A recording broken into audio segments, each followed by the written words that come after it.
Hello, I'm State Representative Richard Adams from the 79th House District. Welcome to Ohio in Focus.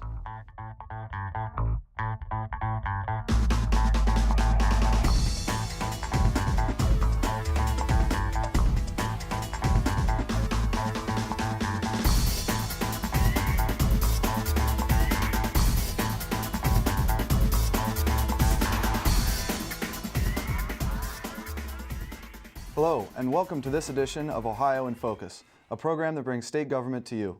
I'm your host, Charles Willoughby. We have with us today State Representative Richard Adams, who serves the 79th House District, which includes portions of Miami County and portions of Darke County. Thank you for joining us, Representative. Glad to be with you. Well, why don't we start with a little bit about your background? I know you've had some local community government effort and also quite a bit of academic experience. That's true.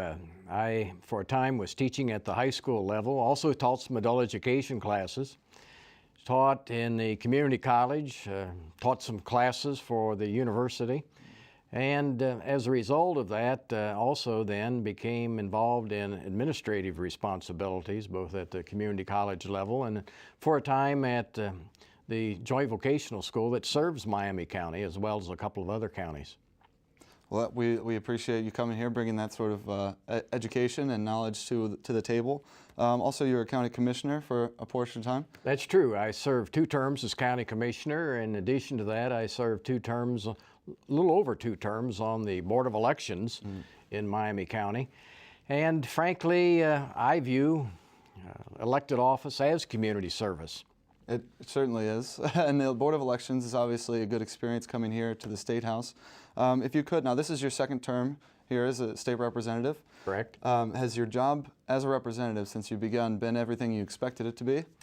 Well, I've had some surprises. I was aware, of course, of the responsibility in terms of legislation, but I didn't fully estimate the degree to which I would be utilized by my constituents in terms of asking for assistance and asking for help, asking for information.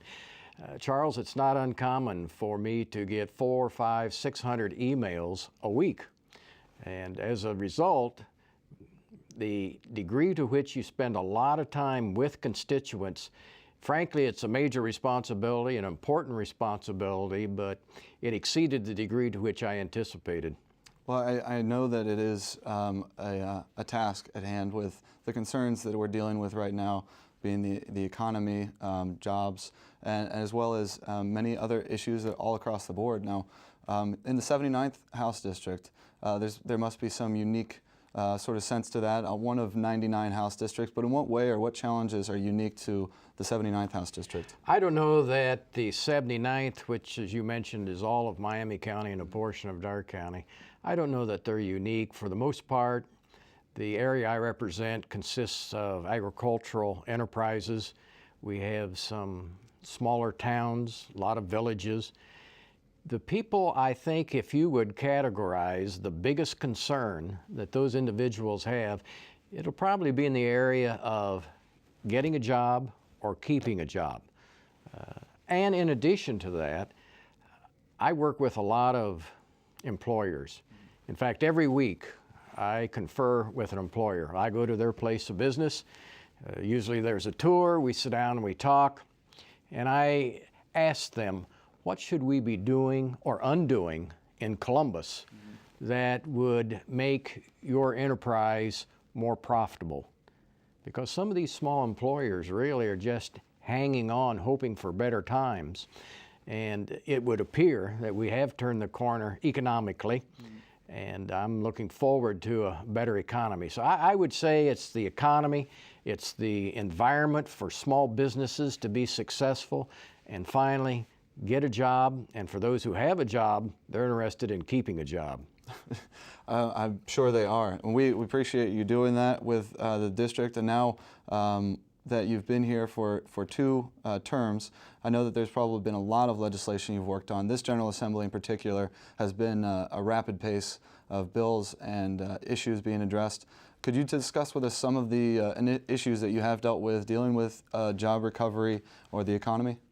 Well, I chair the Financial Institution Housing Urban Development Committee in the House, And one of the bills that we acted on is really good for the local governmental agencies, but it's also good for the community in terms of especially those small employers that I referenced earlier. This particular bill that we worked on, and by the way, it passed out of the committee unanimously. It passed out of the House with 62 co-sponsors, and it was also unanimous. So obviously it's a bill that people could see having a big benefit.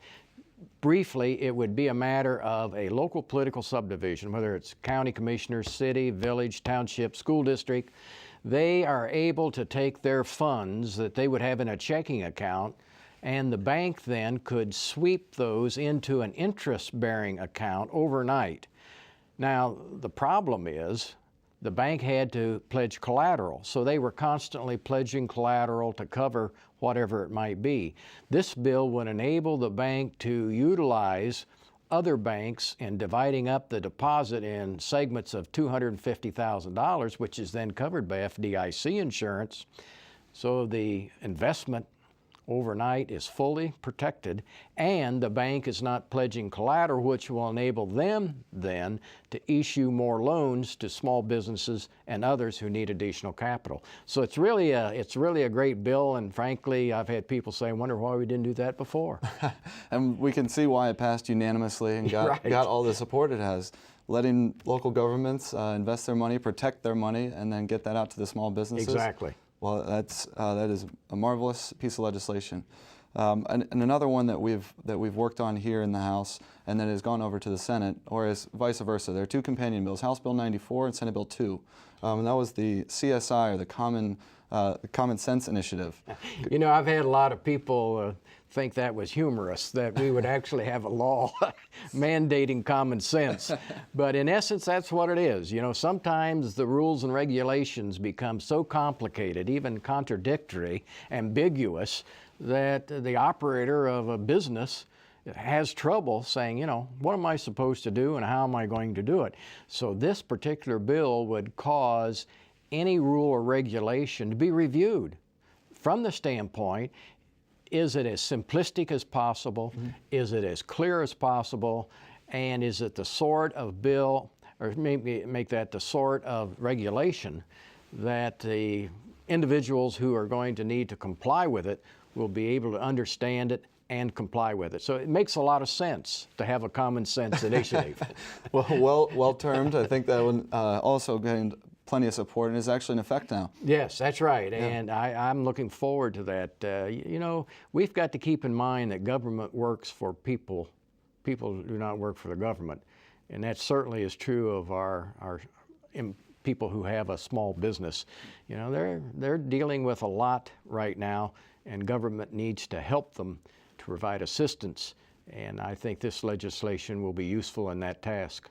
Now, going back to your experience and focus on small business and jobs, another well-titled and well-intentioned bill, the Jobs Ohio initiative that passed through and has been signed by Governor Kasich. Could you discuss a little bit about that? Well, the degree to which it was very important, I think, is indicative of it was the very first bill that we passed in the House and then moved on through the process and now has been signed by the government. The Department of Development has had some success. But unfortunately, we've also had some situations where we did not fully have success. And if we continue to do what we have always done and expect different results, we're not being very sensible about it. This is a new plan. I think the plan has a lot of merit. I commend Governor Kasich for his leadership in putting this plan together. And frankly, I think we're going to find that Jobs Ohio, as it's organized, is going to enable the businesses that we have to be successful, to remain viable, make a profit here in Ohio. But in addition, we're going to be bringing employers from outside our state to this state. And they're going to find a successful environment for business. So as we reopen Ohio for business, I think Jobs Ohio is going to be an excellent strategy in making that happen. Another great piece of legislation. Mm-hmm. The bills that come through the House here always start in the committee. You mentioned that you were Finance and Housing and Urban Development Chairman. What other committees do you serve on currently? I also serve on Labor and Commerce. I'm on the Finance and Appropriations Committee, which of course had a big task in putting together the budget. And as a subcommittee of that, I am on the Health and Human Services Subcommittee, which is also a very important area, and have been working in the area of Medicaid reform. Big job. I'm looking forward to it. We just must get a hold of Medicaid, continue to serve those who need service, but do it economically, efficiently, with the hallmark being good management. And if you could, I know now that we've talked about your committee process, the bills you've introduced, the constituent work, and you're still active in other organizations throughout the district. But could you tell us what would a typical day be like, if you could describe that for us here in the State House? Well, I'm in Columbus usually Tuesday, Wednesday, and Thursday. Monday and Friday I'm in the district with appointments. I tell people that I'll meet with them on Monday or Friday so they don't need to come to Columbus. And they say, well, where's your office? Well, it's Tim Horton or Bob Evans, you know, one of those places. But getting back to Columbus, I like to get in the office soon after the lights go on. That's about 7 o'clock in the morning. Mm-hmm. And frankly, the day just goes by so quickly. Frequently, there's no time for lunch or just a very quick lunch. You're dealing with the constituents who have asked for help or information. In addition, preparing for committee meetings, preparing for floor votes, and beyond that, also talking with various individuals who may well come to Columbus with the idea that we need some legislative relief for some problem. And so there's a lot of meet and confer. So the first thing you know, it's 5, 6 o'clock. I try to get back to the condo by 9:30, and then I do that again on Wednesday, and I do it again on Thursday, except Thursday's a little different. When I get done Thursday, I head back to the district. Go home. Right. Well, right. There's really no closing time, I know, Right. as a state representative, and a tireless job at that here in the State House most days. But if you could, beyond the hard work that's involved, what do you enjoy most about your job here? Well, 2 or 3 things. Briefly, I enjoy working with the other legislators. Every legislator has the kind of personality to be elected. And so they tend to be people persons. And they enjoy. Now, we don't always agree, but at least we enjoy each other. And for the most part, when we disagree, we do so in an agreeable fashion. Secondly, I enjoy working with the constituents. I could tell you a lot of stories about constituents who needed help. We were able to help them, and they're very, very appreciative. And then thirdly, I think it's a matter of being involved in the community and identifying those things that need to be done, being able to support an entrepreneur, a business person. I get a lot of satisfaction out of that. So all in all, I think it's a great job. It's a great way to serve the community, and I'm pleased to be able to do that.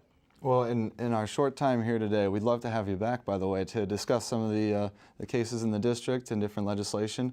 How would be the best place or way for your constituents to get in contact with you if they have other solutions to things that come up?